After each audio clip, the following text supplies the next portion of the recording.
ஏர் ஹோஸ்டஸாக பணியை துவங்கி நடிகையாக வலம் வந்து கொண்டிருப்பவர் வாணி போஜன். ஊட்டியில் 1988ஆம் ஆண்டு டிசம்பர் மாதம் 1ஆம் தேதி பிறந்தார். வாணி போஜனோட அப்பா ஒரு ஃபோட்டோகிராஃபர். வாணி போஜனுக்கு ஒரு அண்ணன். ஏர் ஹோஸ்டஸாக தன்னோட பயணத்தை தொடங்கியவருக்கு மாடலிங்கில் வாய்ப்பு அமைய அதிலும் களமிறங்குறாரு.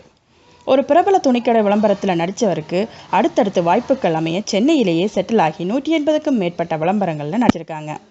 தன்னோட நடிப்பு திறமையின் பலனாக டிவி தொடர்களையும் நடிக்கும் வாய்ப்பு 2012 விஜய் டிவியில் ஒளிபரப்பான ஆஹா தொடர் மூலமாக அமைந்தது. அந்த தொடரில் பானுப்பிரியா மெயின் ரோல்லையும் வாணி போஜன் முக்கிய ரோல்லையும் நடிச்சிருக்காங்க.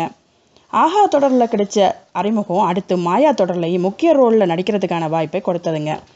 2 தொடர்லையுமே வாணி போஜனுக்கு நல்ல பேரை வாங்கி கொடுத்தது மட்டுமல்லாமல் மிகப்பெரிய வாய்ப்பு ஒன்றை 2013 ஏற்படுத்திச்சு. அதுதான் சன் டிவியின் பிரைம் டைமில் ஒளிபரப்பாகும் தெய்வமகள்.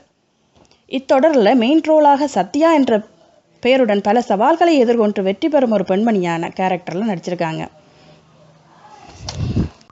இத்தொடர் அவரை புகழின் உச்சிக்கு மட்டுமல்லாமல் வாணி போஜன் என்ற பெயரை மறக்க வைத்து தெய்வமகள் சத்யா என பிரபலமடைய செய்திருக்கு. அடுத்த ஜாக்பாட்டாக கிடைத்த லக்ஷ்மி வந்தாச்சு தொடரும் பிரபலமடைய மீண்டும் மிகப்பெரிய நிறுவனங்களும் விளம்பரங்களும் நடித்து கொண்டிருக்கிறார் வாணி போஜன்.